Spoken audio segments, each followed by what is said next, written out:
Excellent. We're going to begin now. Welcome everyone to the first webinar in our Spring 2017 series. My name is Diana Sinton. I'm the Executive Director of UCGIS, and we're very happy today to be able to offer you this webinar with representatives from the FGDC and from NGAC. We're going to be hearing about the National Geospatial Advisory Committee. The first person we're going to hear from is Ivan Deloach, who is the Executive Director of the FGDC, and I'm going to be managing the slides here. In just a moment I will be turning it over to Ivan.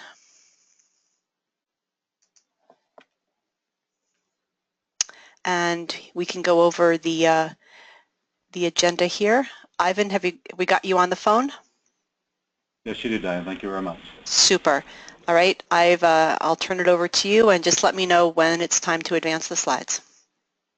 Great, thank you. And again, my name is Ivan Deloach, and I serve as the Executive Director of the Federal Geographic Data Committee Secretariat here at the U.S. Geological Survey. And on behalf of the Department of the Interior, I'd like to thank you all for joining us this afternoon.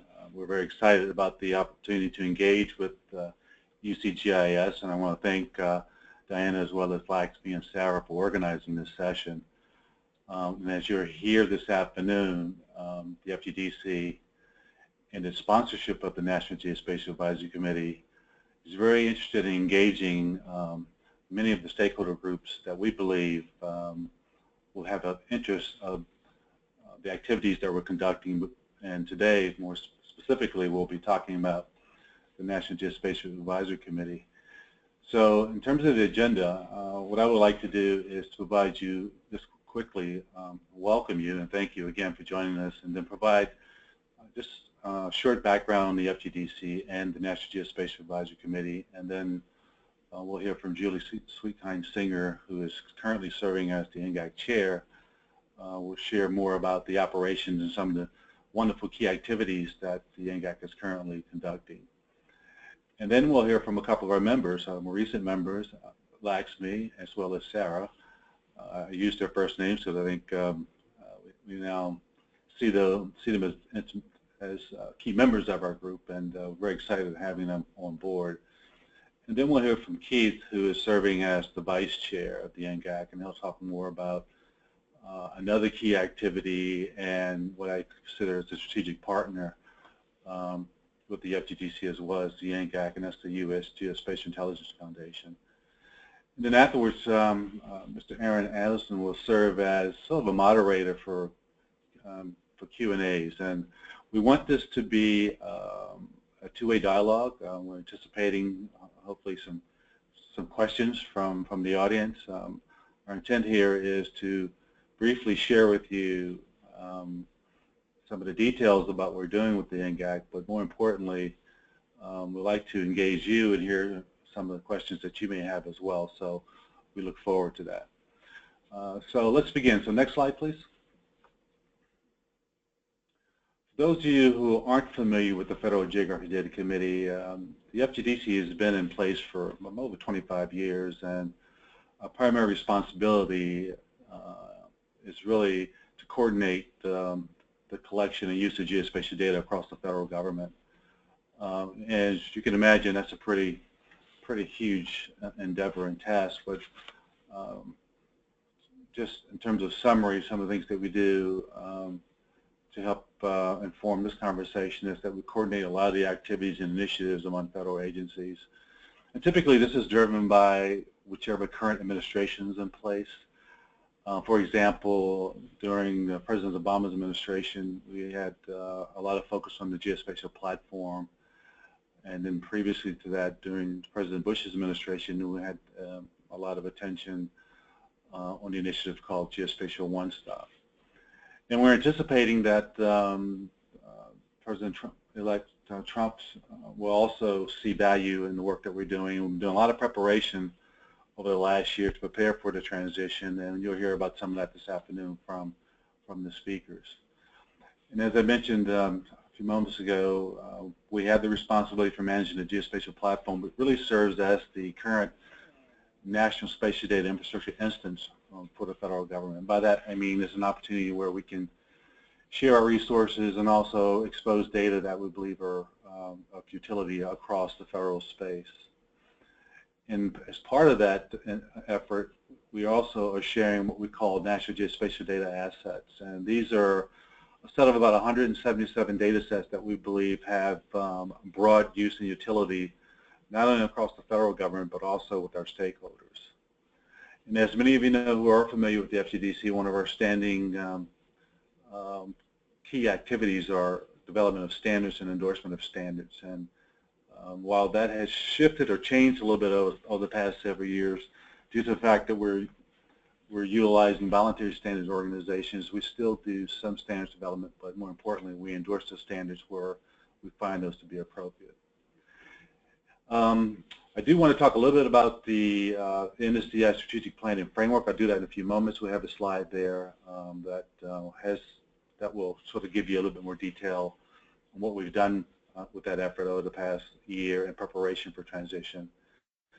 And then in terms of responsibilities, there are a number of efforts that we believe are national in scope that we do support, i.e. the Open Water Data Initiative, the 3DEP program, which is 3D elevation, and that's primarily focused on the collection and utility of LiDAR data. Then we're very excited about this last initiative, the National Address Database, and we want to thank all of our colleagues who are involved in NGAC who helped inform that process and also help move us in the direction to establish that as a national capability. And then lastly, we are responsible for identifying best practices for the contribution, but also the collection and use of geospatial data, metadata and standards. Next slide, please.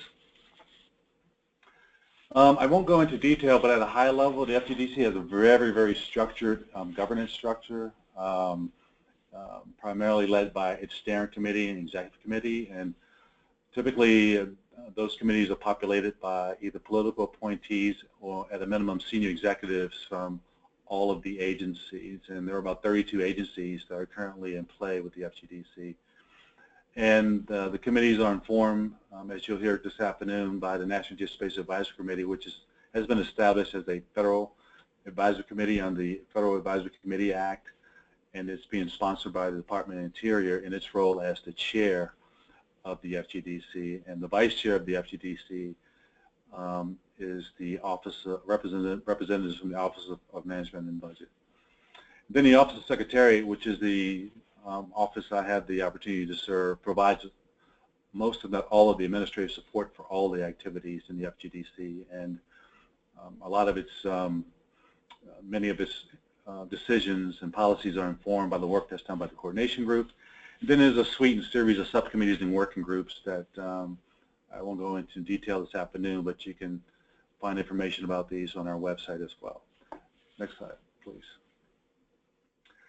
As I mentioned, these are a list of the 32 agencies. I will not go through all of those. As you can see, it's pretty substantive. I will say, and caveat this to qualify, I would say that while we do have 32 agencies, I would say about 25 to 26 of the agencies are more active for a number of reasons, but they all do have responsibilities under the OMB Circle 816 to execute the policies as well as the directives that are developed by the FGDC. Next slide. So just briefly, one of the things that we want to talk about this afternoon that we'll be spending quite a bit of time on in the next several months as we begin to inform the new leadership in the next administration is the NSDI strategic framework, which we've had a lot of input and done a lot of outreach for a number of stakeholder groups, and it's been really, this has been an effort that was driven and also have been participated by the NGAC, and again, this will serve as a national approach for sustaining and developing NSDI, and it includes a number of objectives and goals, and I would just suggest and strongly recommend that those of you who have interest to read the document. It is on our website, and it has been really informed by a number of different sources and extensive outreach in developing content for the document over the past year, and we believe it's really a good document that will start as a starting point for our next strategic plan, which will be for calendar years 18 through, I guess that's 20 now, so we're doing a 3-year plan. Next slide, please. These are the goals, and I think one of the key points from this slide, in the interest of time, is that we've identified what we think are some key efforts that need to be conducted by the federal agencies, and we've identified these as federal responsibilities. But also, one of the lessons learned from our last plan is that we thought it would be very helpful to be able to have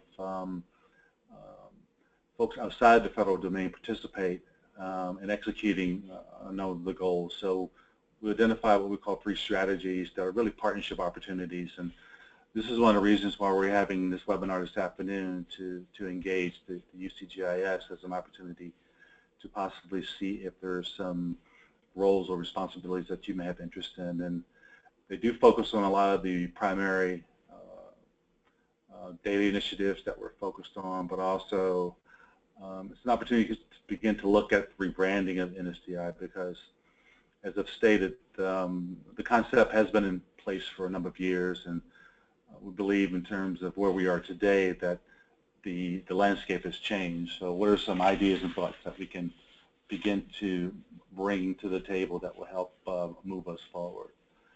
And then again, the last part of the last strategy as part of the partnership opportunities are emerging topics, and that seems to be an ongoing and also a evolving process as well. So next slide, please. So let's talk a little bit about the National Geospatial Advisory Committee. It was established back in 2008 during the latter part of the Bush administration and just before the Obama administration came into play. And really, it's been a very, very useful and productive committee. They've provided some wonderful and great recommendations to the FGDC, and their charge is really to provide recommendations that sort of inform our policies as well as our management activities. And I won't read the charter statement here, but I'll leave that for you to read through. But I think the message here is that it has been a very productive committee, and we've been very fortunate to be able to appoint some of the best and brightest in our community to the committee, and we're looking forward to the new committee or new members to the committee that were appointed just recently, in fact last week. So we're looking, I think we can anticipate that, again, they will continue to be productive, and we're looking forward to the activity. Next slide. So lastly, I just want to talk a little bit about the membership. As I stated, as you can see in the blue on the slide, these are the more recent appointments or reappointments to the committee. As you can see, it's also a very diverse committee that has representation from many of the various stakeholder groups from the geospatial community, ranging from the private sector to academia, state government, and federal government. And I won't read through all the names, but as you can see, some of these folks are highly respected and recognized amongst us. And then lastly, next slide, please. The point I would like to make is that we take very seriously about how we organize the committee, and we typically try to keep a balance. So as you can see, that we have a non-governmental representation as well as governmental representation, and again, as I stated earlier, they represent many of the various communities from the geospatial world, and again, we've been very fortunate and blessed, I'd say, to have these individuals, and we're looking forward to working with them in the upcoming year.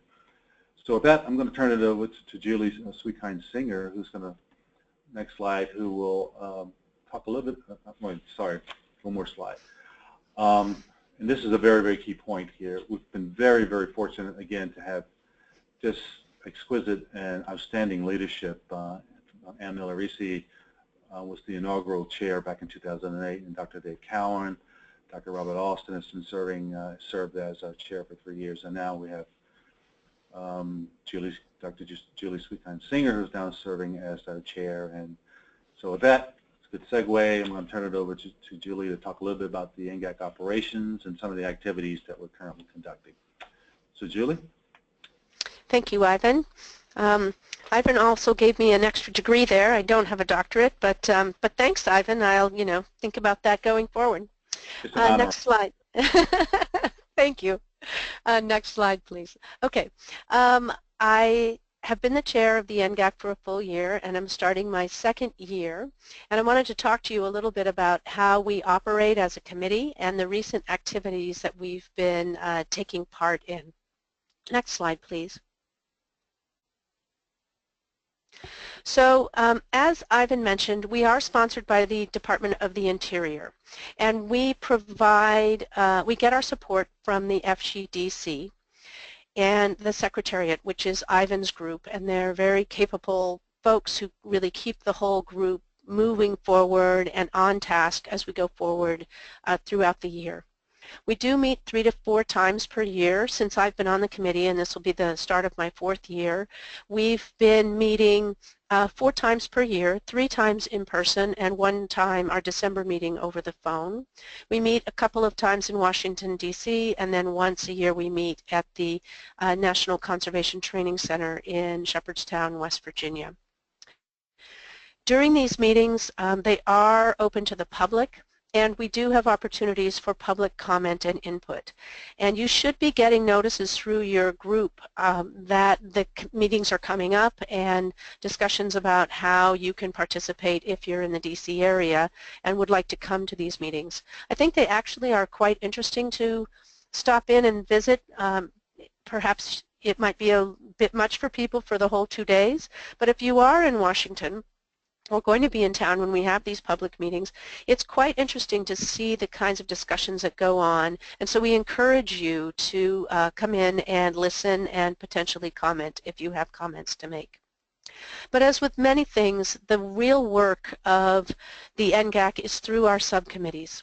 We typically have 4 to 5 subcommittees each year, and these committees are set up by the FGDC. So while the NGAC can make suggestions as to the kinds of things we think might be useful for us to discuss, either in terms of a subcommittee or maybe we want to have a session where we learn more about a specific topic, the committees are really set up and decided by the FGDC because we're an advisory body to them. We answer questions, we research topics that they would like to know more about. So we're not an autonomous group that just says we're going to do what we want and tell the FGDC whatever we think is appropriate. It's always a dialogue.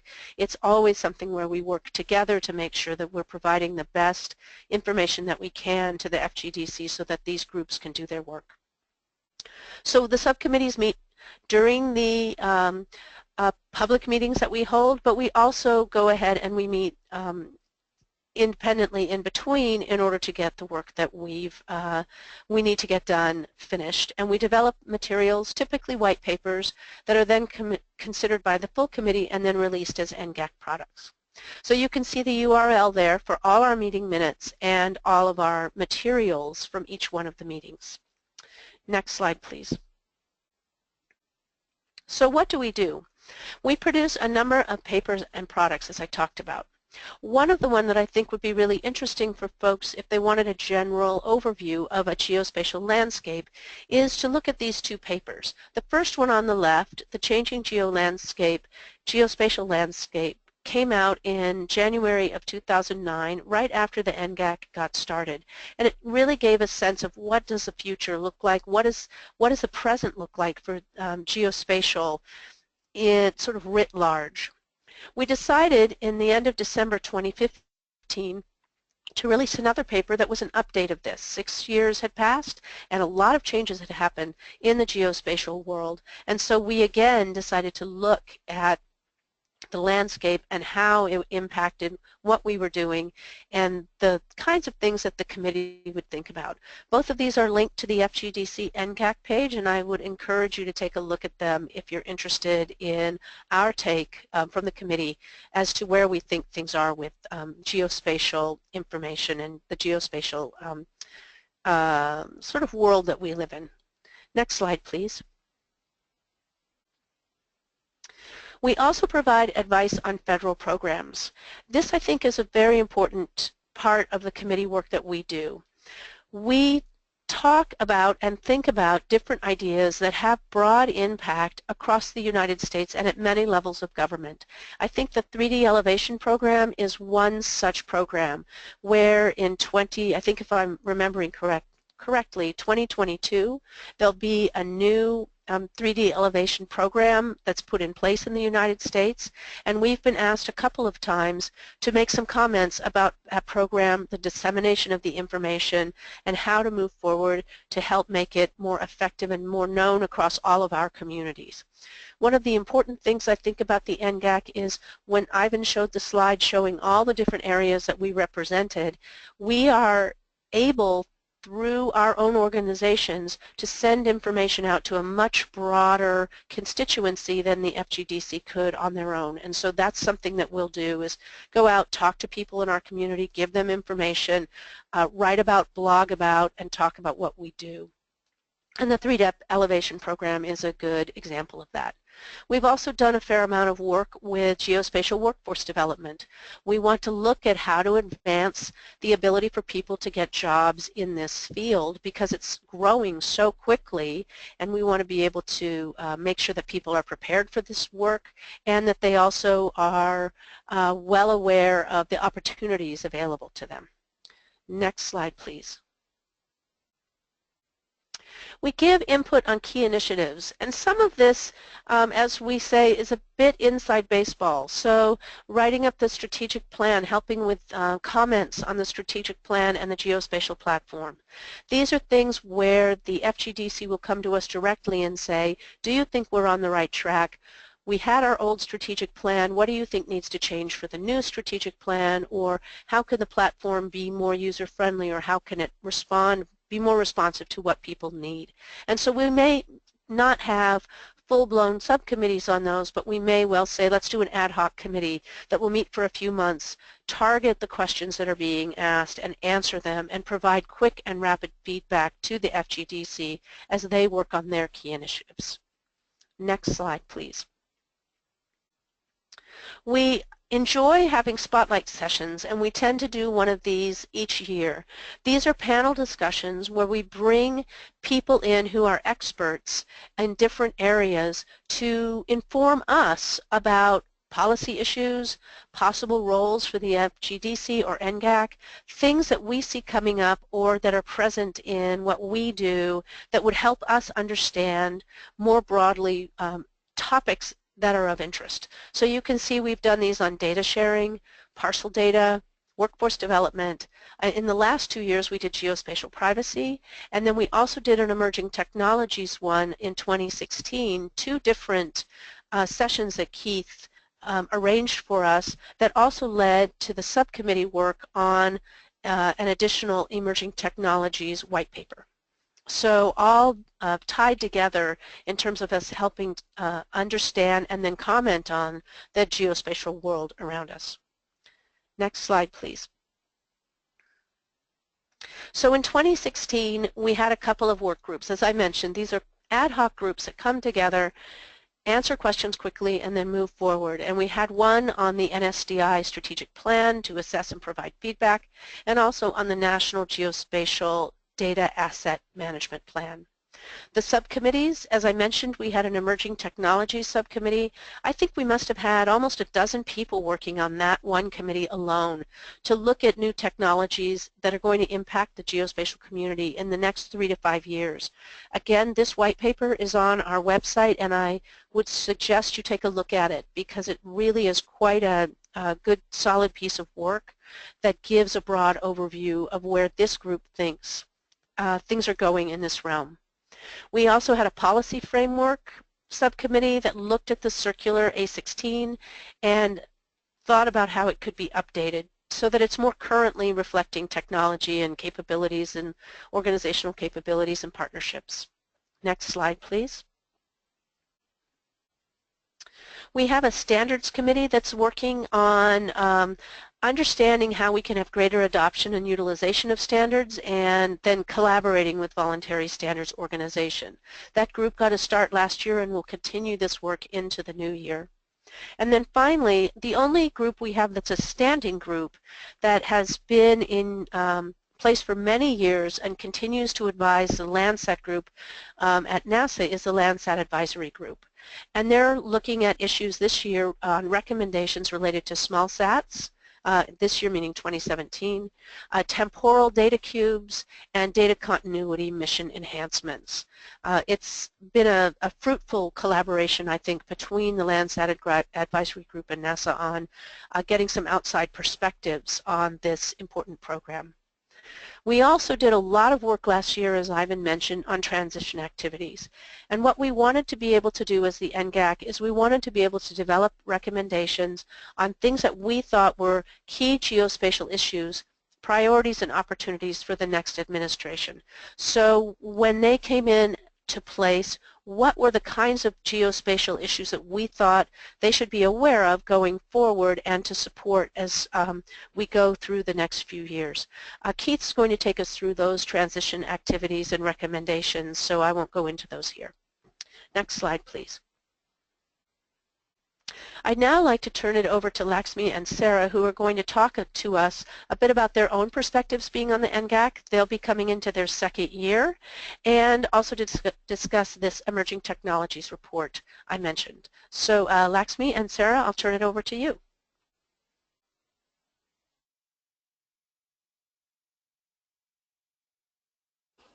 Hi everyone. Thanks Julie for introducing me. As she mentioned, I'm a new member of NGAC, having been appointed in February 2016. In addition to being a faculty member at Hunter College, I've also been involved with UCGIS in a number of capacities for about 10 years, most recently as UCGIS president from 2012 to 2014.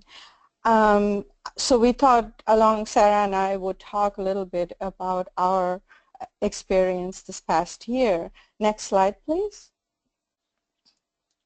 So it's been an interesting and useful learning experience for me in particular, learning about different sectors, the complexities of how federal agencies work and interact with each other, the challenges they face in meeting their mission-critical goals, and how policies are created and shaped at different levels.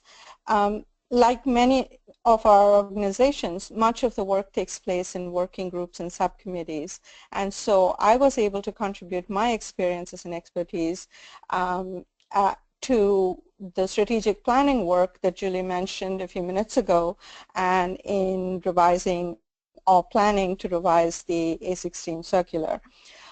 So I was able to offer experiences about how I perceive community groups and nonprofit agencies use and engage with geospatial information and data. And those of you who know me probably know that I talk a lot about community engagement, and so I brought that experience back to NGAC and have pushed for more engagement.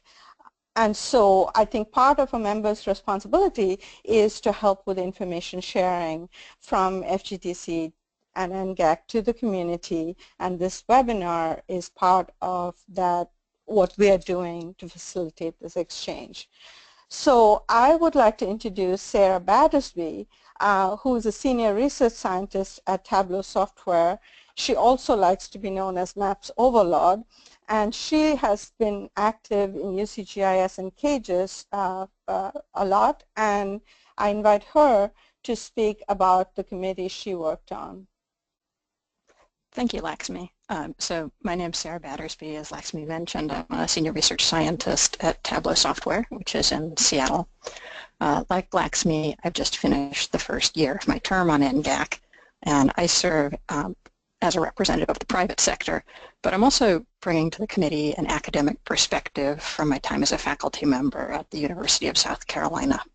And just as a note, I was also a board member of UCGIS for several years, so I feel pretty close to this organization.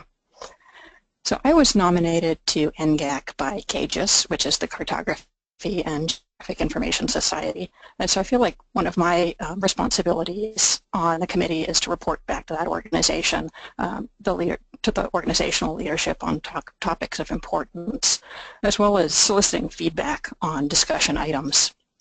But I think more importantly, as a representative from the private sector in general, I act to bring information from NGAC back to things like the mapping teams at the company that I work for, but also to the local geospatial community in Seattle, which I do through providing periodic reports and source geospatial meetup that I attend regularly.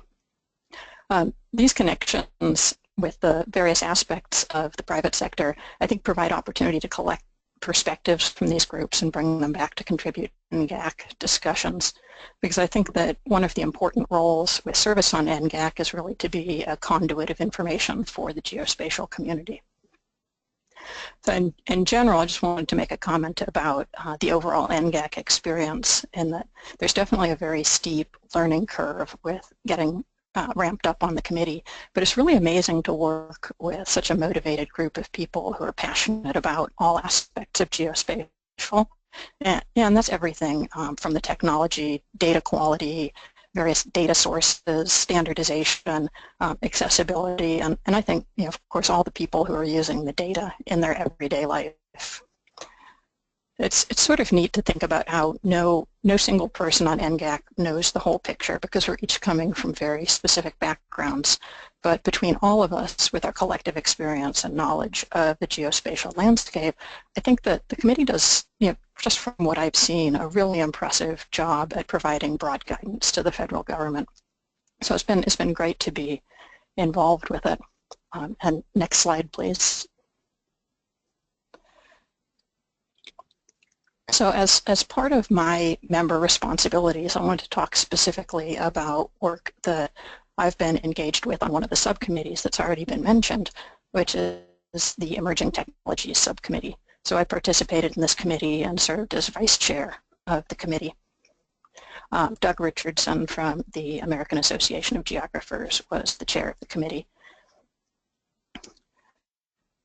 So to follow up on the general discussion about serving on NGAC, working on this subcommittee was a great experience for broadening thinking about how geospatial technology is being used across sectors, and what the concerns are for industry, federal, state, local, and tribal government, as well as academic research. So this committee was one of several committees active on NGAC last year, and we were tasked with providing recommendations, which turned into a white paper of advice regarding new geospatial technologies actively in use or on the near and medium term future, so roughly the 3 to 5 year time frame, how those technologies are being used and how they might impact the overall geospatial landscape and the National Spatial Data Infrastructure, or the NSDI framework. The committee had 11 members from NGAC, and we also worked closely with Rich Frazier at FGDC as our federal contact. Next slide, please.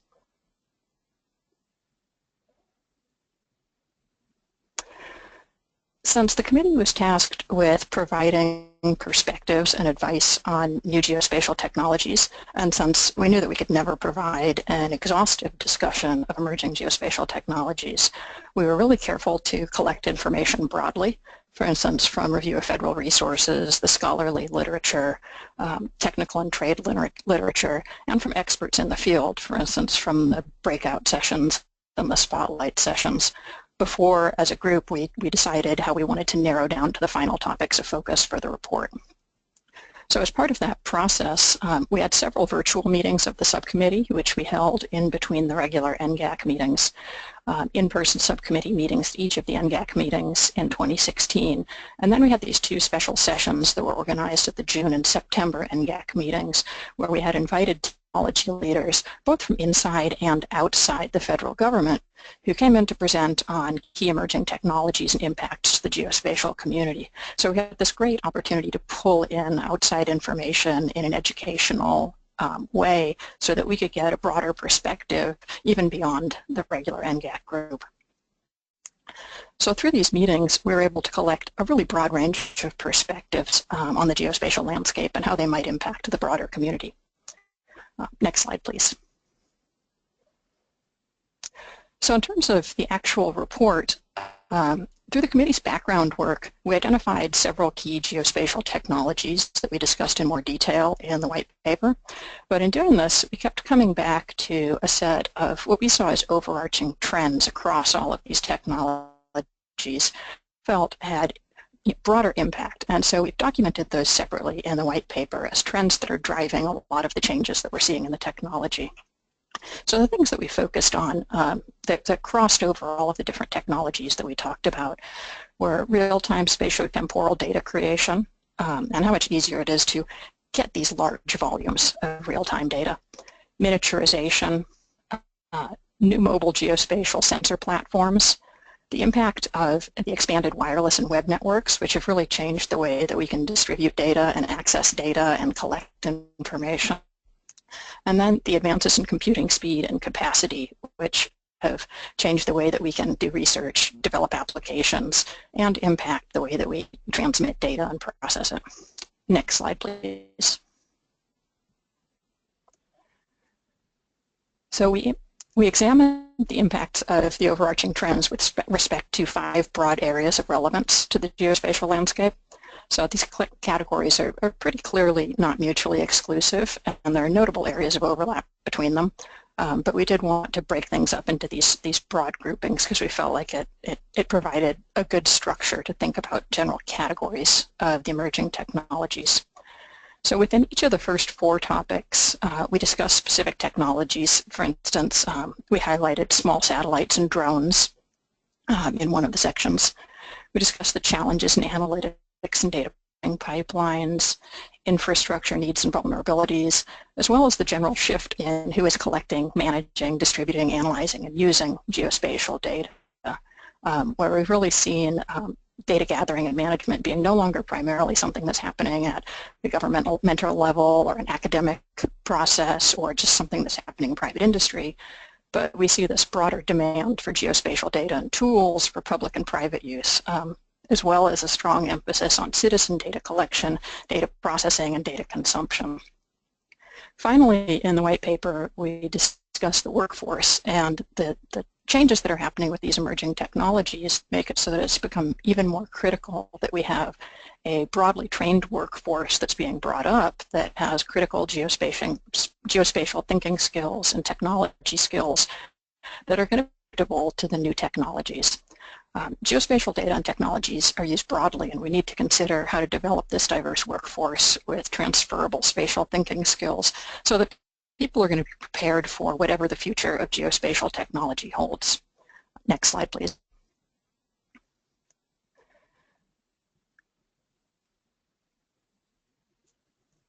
Next slide, please. So all of this is documented in more detail in the final white paper report from the committee, which was approved by the NGAC in our December meeting, and you can access that on the NGAC website. I've highlighted in red where you can find that. So if you just go to fgdc.gov NGAC, there's an emerging technologies and geospatial landscape document under the key documents. Next slide, please. And now I'd like to hand this over to Keith to talk about the NGAC transition recommendations. Thank you, Sarah. Thank you, Diana, and UCGS folks who are participating. I want to just quickly walk you through our transition recommendations that were made by the committee to the FGDC.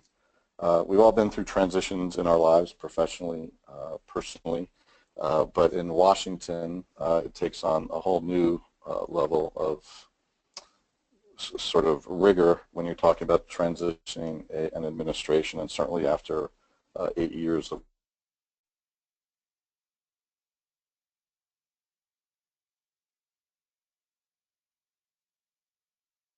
period, and obviously the government still has to function such as it does, and the idea here is that across every department, across every office, transition books are created. They are sometimes volumes thick. Our goal this year as an NGAC was to simply provide something very straightforward, and with the help of one of our members to his company, we were even able to add an infographic with the idea of making it even more readily consumable. The last thing I'd say up front is that most transition papers say, my thing's really good, give us more money. And if you distill it down to sort of 2 lines, and we wanted to be a little more elegant than that. So the first couple of things here, next slide please, are I'd be preaching to the choir if I got too deep into them. Those of you on this podcast know that we are in a growth area, and the Department of Labor has over time studied, independent studies have supported, and we know that because of how our field is growing, that there are going to be jobs, but there are going to be jobs that people need to be prepared for. They're going to need to have the education, requisite training and professional development thereafter to be able to get those jobs and to do well in them. But we create, by the explosion in our field, by definition, new high-tech jobs in the economy. Slide, please. There's direct support, right? Those of us in this profession, we didn't make the rules that where is uniquely important. It just happens to be that way. And so whether you're talking about rebuilding infrastructure, improving emergency response, protecting the environment, supporting the idea of more efficient, effective delivery of healthcare, and where is a uniquely important aspect of doing those things. And so it is aligned. If you're doing geospatial well, then you can connect it to and support the things you're trying to do nationally for the country. Slide, please. Citizen services, we often think of this in our world as VGI or other things that citizens are doing to contribute to a body of knowledge, and they are, but they are also able in their mobile devices to be able to receive data and information and knowledge pushed down from data sets that are gathered by localities, municipalities, states, the federal government, what have you, to make their lives better. And so geospatial awareness and geospatial engagement creates the opportunity for that. But again, you all know that and teach that and develop the people who are going to do that. Slide, please. So we tried to distill our recommendations down to something very, very consumable. We wanted this to be, in a book of many, many papers, something that would stand out and have somebody catch their eye and be able to say, I get it. So what we said, number one, was, look, there are a number of things going on. There are a number of things underway. And we're just saying continue to support them, whether it's the National Address Database, the 3DEP that we talked about earlier, National Imagery Program. The idea is sort of in that big idea, stay the course. These things are really important, and they have a tremendous return on investment for the attention and the things that are developed through that. The second big idea is about updating the framework, updating the policy. We really did well by our profession several years ago by identifying the OMB circular, the A16 document, and other related documents, and we kind of got out ahead of the game. And I say this in the largest collective we, and it certainly predates my time on the NGAC or involved in this. But boy, we're all acutely aware of how the technology is changing, how the access to data is changing, how the interaction between people and the data and information is changing. And so the policy framework has got to, at very least, keep pace, if not do again what frankly it did last time, was created with some vision and the ability to sort of proverbially skate to where the puck's going to be. Slide, please.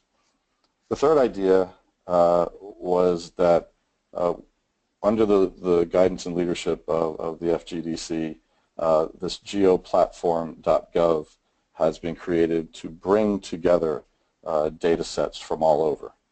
It is an ambitious project, probably, that could be worked on forever and never be quote-unquote done.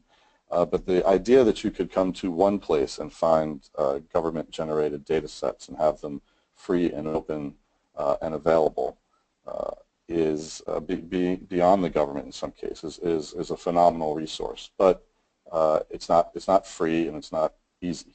So we're just saying, you know what, stick to this, stay on this. There's something here, and again, we'd contend that this is the place where the return on investment is remarkable.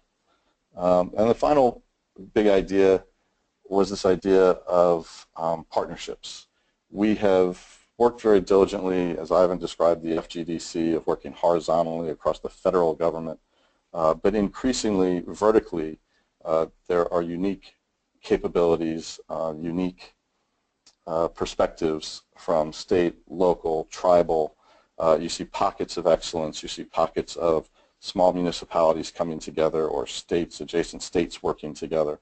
How do we harness all that? And the idea here is, again, stay the course, pursue that, find those nuggets where you can support them with grants, where you can incentivize them to keep doing good work. Often people who are doing this without a charter, without funding, they're just little groups of geospatial professionals doing what's right. And we're saying recognize that, incentivize that, support that. Slide, please. And of course, this really gets done under active leadership. And so continue to understand that not everything in government's broken, and the FGDC is one of those things that's not broken. Have agencies be accountable to be involved. Have them continue to work horizontally because this is something that has worked over time, kind of quietly, getting its job done. And the more we can build upon the past successes of the FGDC in this effort, the more valuable it will be to the nation. And I think that is the message we wanted to leave people with at the end, was not necessarily asking for more money or new money. We're asking you to stay the course, fund some things for the most part that are already underway, maybe find some ways to incentivize people with some grants and other types of activities, but that there is a huge opportunity space here for the nation, and we just wanted to point out those things that were working well and how to keep them going. That's all I've got.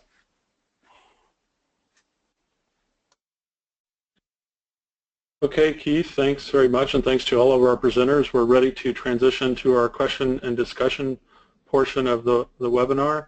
My name is Aaron Addison. I'm at Washington University. As the slide indicates, I'm the current chair for the UCGIS External Relations Committee.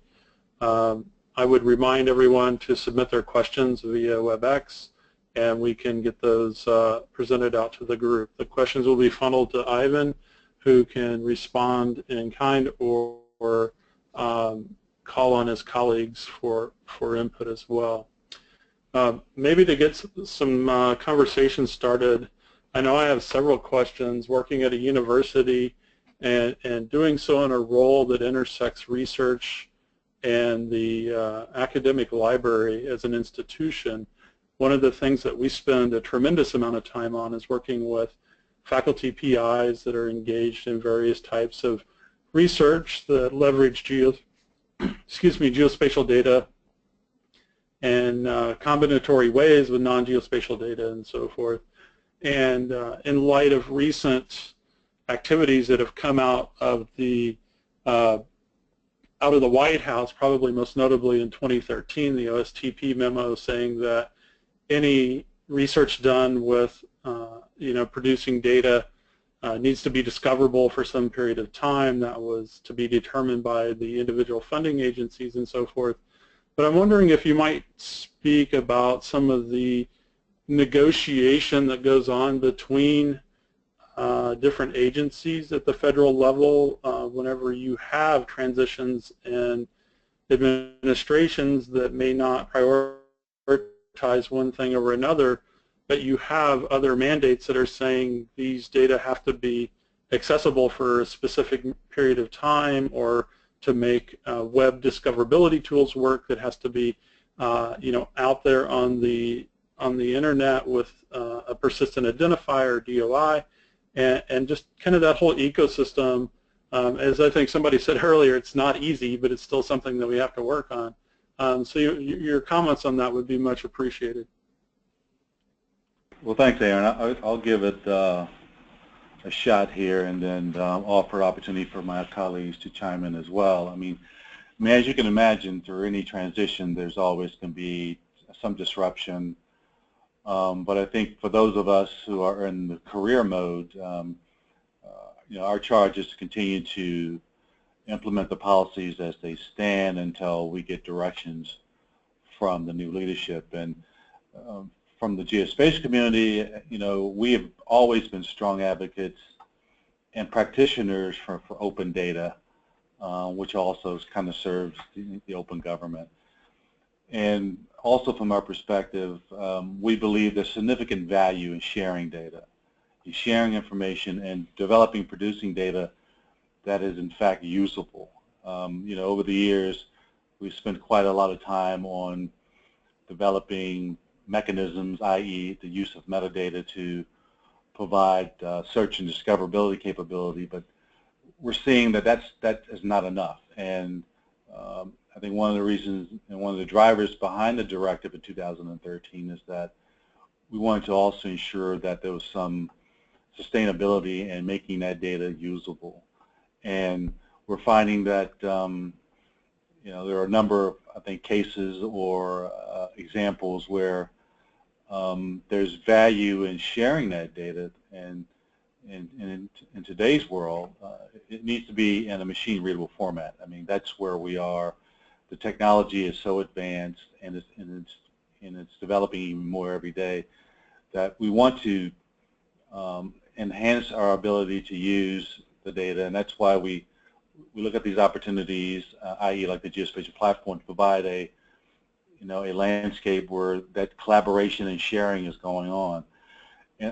And from my perspective, I believe that this is only going to be broadened. I don't see this changing much, no matter because I think the demand from the citizenry and the demand from the users and the value that this demonstrates is going to be overwhelming to the point that it will continue to be supported. So we will continue to be advocates for open data and for the sharing geospatial, not only geospatial but all data, scientific information as well, because bringing that information together using place-based approaches really is powerful. And as we hear about some of the priorities from the new administrations coming in place, i.e. like infrastructure, energy development, I think those of us in the business recognize that geospatial could be a very valuable tool for them. So we'll continue to have to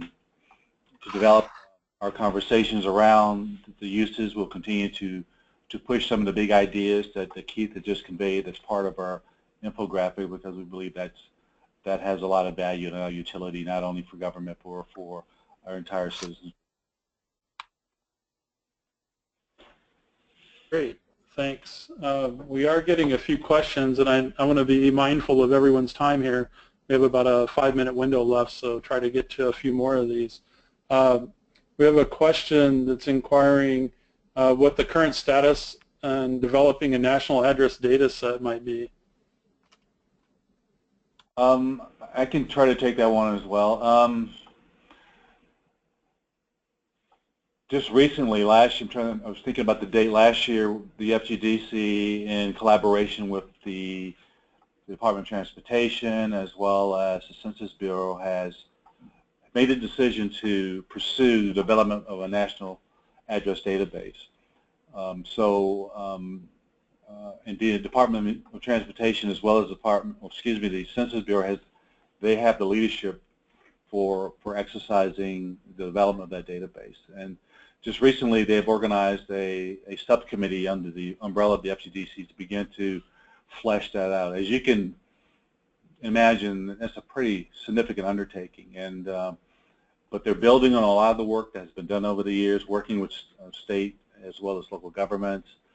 They want to kind of repurpose a lot of the work that they've done in their particular departments and broaden that, because we believe that addresses are applicable and has utility across all of government. So I am anticipating that there will be some sort of strategic or implementation plan that will be developed by the subcommittee. It was just recently organized, and I think they had their first meeting just before the holiday.